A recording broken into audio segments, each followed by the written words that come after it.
c'est carrément de changer d'approche et de créer un nouveau programme, le programme d'immigration pour les travailleurs qualifiés, qui deviendra le PSTQ, Programme de sélection des travailleurs qualifiés.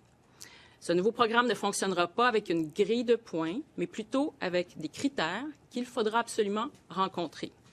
Le programme va permettre de sélectionner des travailleurs qualifiés connaissant le français, ayant de bonnes capacités d'intégration professionnelle et qui seront aptes à exercer dans un délai raisonnable leur profession au Québec. Pour que le programme réponde mieux aux besoins du marché du travail, on élargit la gamme des professions qui seront admissibles à l'immigration économique permanente. Donc, en fait, ce sera plus facile pour l'ensemble des professions de se qualifier. On va créer en fait 4 volets. Le premier volet, c'est pour les professions qui requièrent des hautes qualifications, des compétences spécialisées. On vise les personnes qui vont avoir un métier demandant une formation universitaire, collégiale technique ou secondaire professionnelle.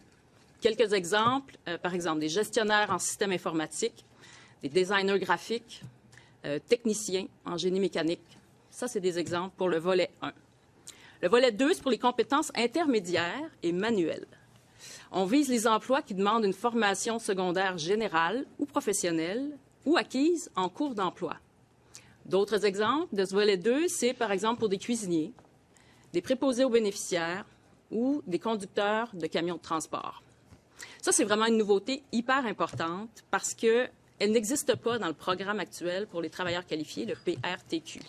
Et ça va donc nous permettre d'être beaucoup plus agiles, de couvrir beaucoup plus de types de professions pour permettre de garder chez nous plusieurs employés essentiels qui sont déjà actifs dans une foule de métiers.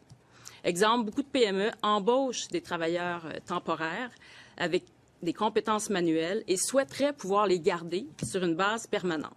Ce sera maintenant possible avec ce volet 2 si les exigences, bien sûr, de français et les autres exigences sont rencontrées. Le volet 3, c'est pour les professions réglementées. Donc, ça s'adresse aux personnes exerçant des professions qui sont régies par des ordres ou qui requièrent une autorisation par une corporation professionnelle, un corps de métier.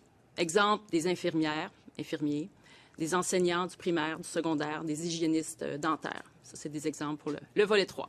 Et le dernier volet, ça s'appelle le volet des talents d'exception. Ça visera très peu de gens, mais on juge important d'avoir cette passerelle pour sélectionner les personnes qui ont des expertises rares, prisées par le Québec, stratégiques, très pointues, et qui sont reconnues comme un leader, quelqu'un qui se démarque dans leur champ d'expertise.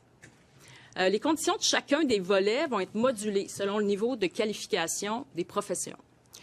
Il va aussi falloir démontrer avoir une connaissance du français oral et, dans certains cas, comme je disais, des connaissances du français écrit. Donc, les exigences sont modulées en fonction des volets, mais notre volonté, c'est d'obliger les candidats à avoir une bonne connaissance du français, peu importe le métier. On veut redynamiser aussi nos 3 programmes de gens d'affaires. Plusieurs volets sont suspendus depuis un certain temps, voire depuis des années, comme vous le savez. C'est important pour moi de revoir le tout pour que ces programmes permettent vraiment d'attirer et de retenir des entrepreneurs, des créateurs d'emplois et d'entreprises. Donc, chacun des 3 programmes va maintenant exiger que les demandeurs principaux démontrent qu'ils possèdent une connaissance orale du français de niveau 7. Ça, c'est le niveau intermédiaire avancé. Il y a 12 niveaux en tout. Actuellement, aucun des 3 programmes de gens d'affaires ne comporte cette exigence en matière de français. Donc, on a revu le programme Entrepreneur pour mieux répondre à une réalité dont on m'a beaucoup parlé, d'ailleurs, dans ma série de rencontres en région, la nécessité de favoriser le reprenariat d'entreprises. Donc là, on va avoir un canal qui va permettre ça, le reprenariat via l'immigration. Au niveau du programme des investisseurs, on a fait des ajustements qui vont permettre de corriger les enjeux d'établissement au Québec et de rétention de ces personnes-là. Donc, des éléments qui étaient très défaillants avec le programme antérieur. Dès l'an prochain, on va pouvoir sélectionner des profils d'investisseurs francophones qui répondent mieux à nos besoins économiques. Un autre des changements proposés, ça vise le regroupement familial. Des modifications seront apportées afin de s'assurer que les garants accompagnent mieux les personnes qu'ils parrainent en matière de francisation et d'intégration. Un plan d'accueil et d'intégration va devoir être exigé des garants lorsqu'ils demandent à parrainer des personnes âgées entre 18 et 55 ans. Entre 2019 et 2022, ça vaut la peine de souligner que le regroupement familial a représenté en moyenne 24 % des nouveaux arrivants au Québec. Je vais vous parler bien sûr aussi du PEC, le programme de l'expérience québécoise. Je m'en suis fait beaucoup parler ces dernières semaines, ces derniers mois. Alors, on annonce des assouplissements importants dans le volet PEC diplômé.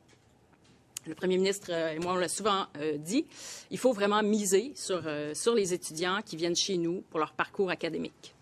Ils prennent racine ici, ils s'installent partout au Québec, puis on veut les garder chez nous. On vise donc à accélérer la sélection permanente pour les diplômés de programmes d'études universitaires, techniques ou professionnels en français. On retire aussi l'exigence de travail minimum d'1 année et l'exigence d'occuper un emploi au moment du dépôt de la demande. Ça va permettre aux employeurs de bénéficier plus rapidement d'un bassin de travailleurs qualifiés et qui parlent français.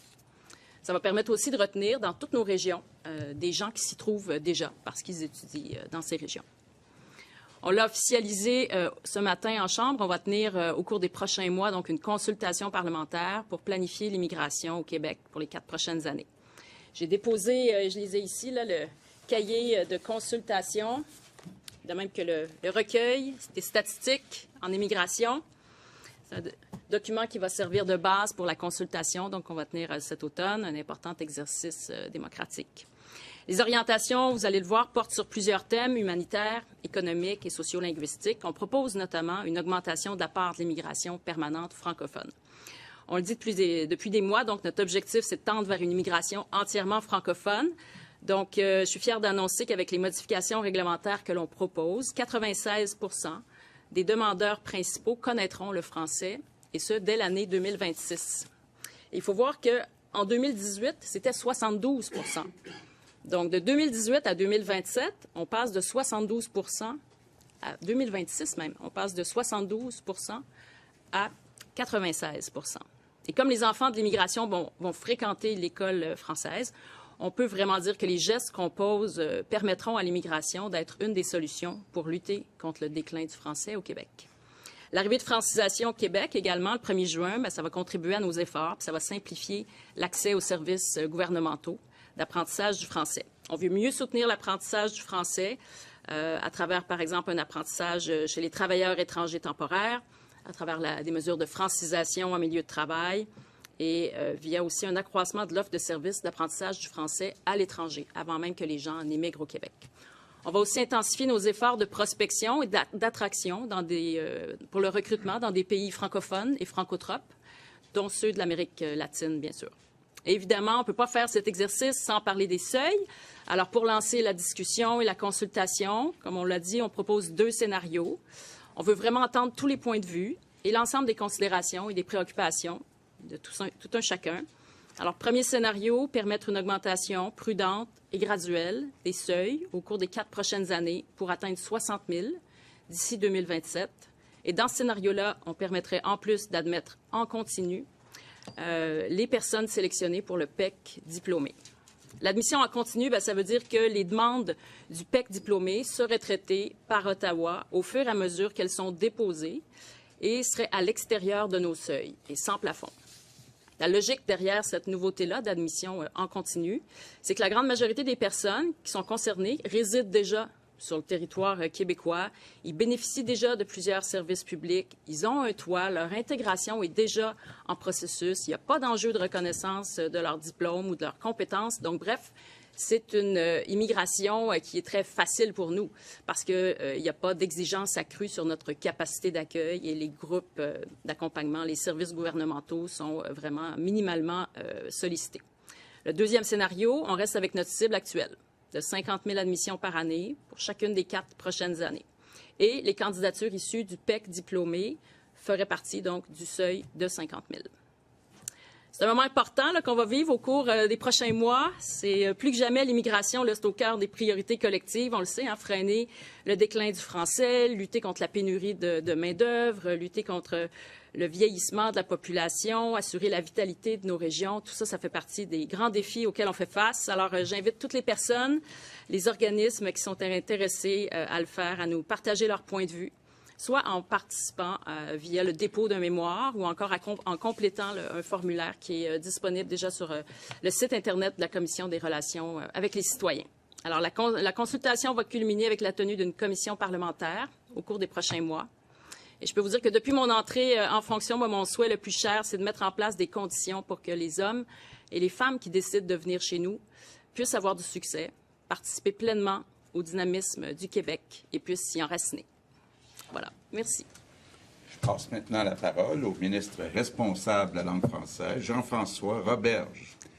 Merci, Monsieur le Premier ministre. Merci, Christine, chers collègues. Très content d'être avec vous aujourd'hui.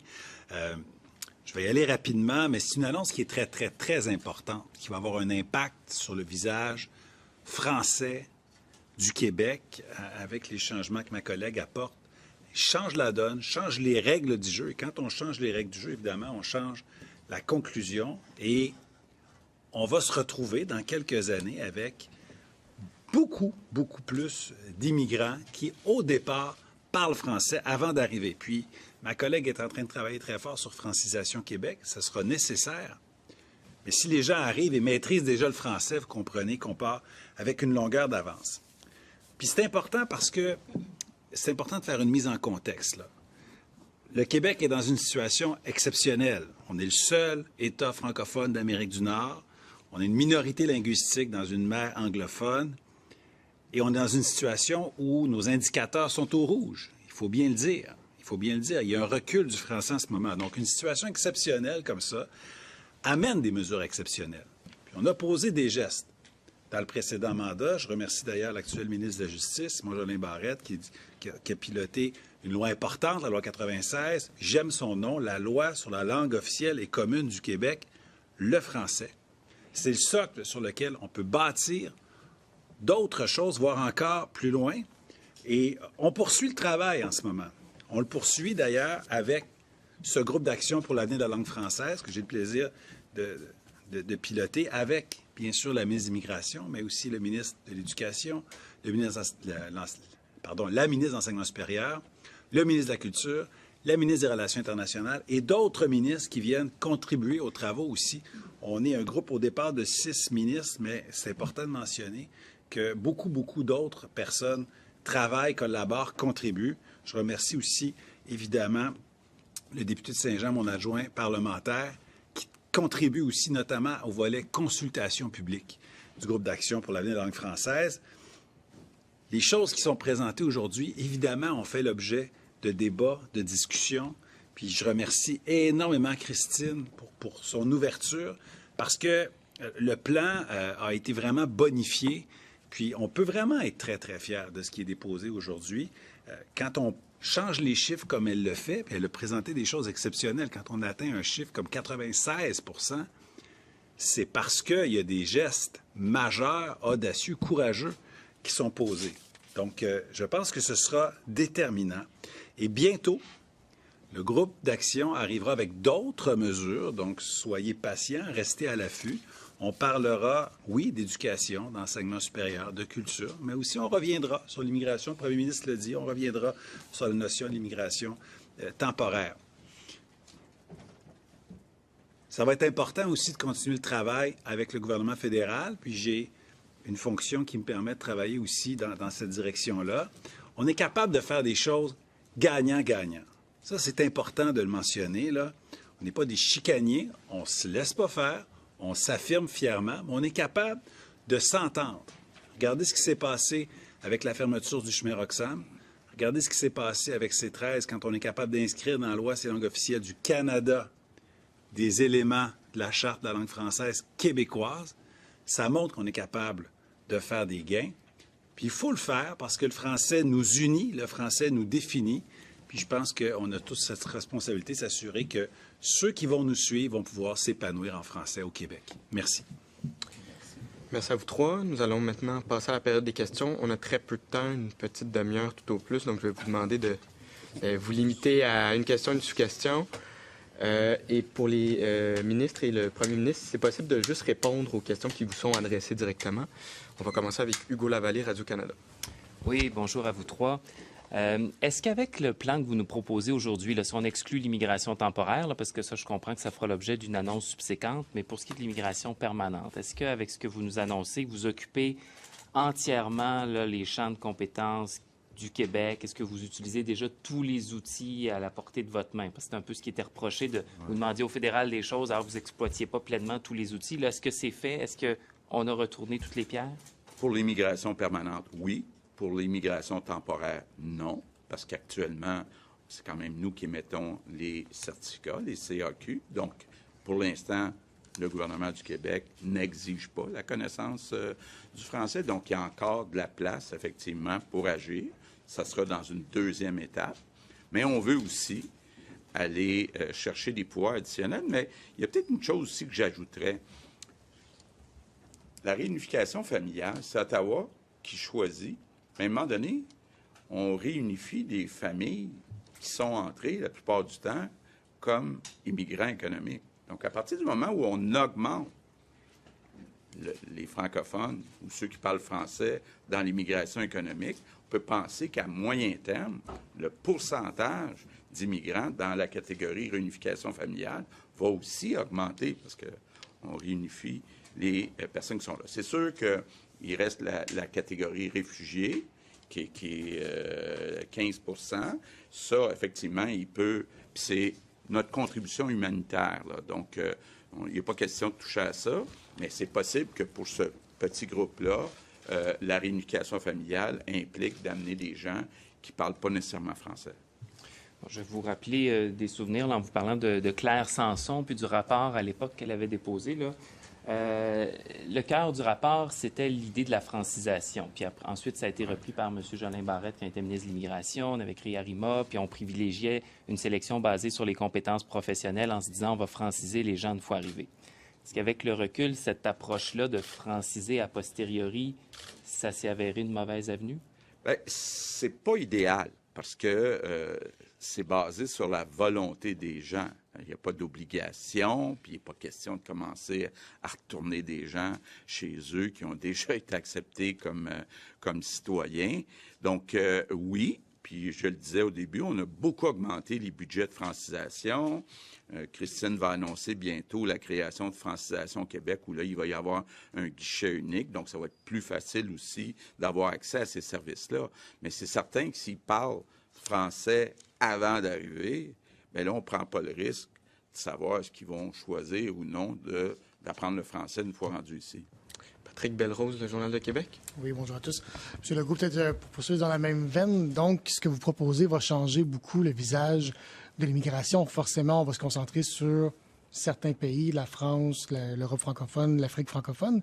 Est-ce qu'on va venir exclure une grande partie du bassin d'immigration qu'on avait par le passé? Bien, on peut penser aussi, je parlais avec Martine Biron qui arrive d'un voyage en Amérique du Sud, on peut penser aussi qu'il y a des pays où les gens, par exemple, parlent espagnol, puis qui pourraient apprendre le français avant d'immigrer au Québec. Donc, on peut penser aussi à un processus comme celui-là où des gens d'à peu près n'importe où dans le monde auraient le temps d'apprendre le français, puis ensuite immigrer au Québec. Vous insistez sur le fait que maintenant, dans le nouveau PSTQ, là, on exige le français. Par contre, dans le passé, c'est juste 12 % des gens qui ne parlaient pas français du tout. Et là, vous venez moduler, c'est un chiffre qu'on a eu tantôt, vous venez moduler donc l'exigence de français. J'essaie de comprendre à quel besoin vous voulez répondre en faisant ça. Est-ce que c'est des entrepreneurs qui vous disent on a besoin désormais de plus de manœuvres, par exemple, que de professionnels, donc il faut moduler la connaissance? Bien, je donne les chiffres, là.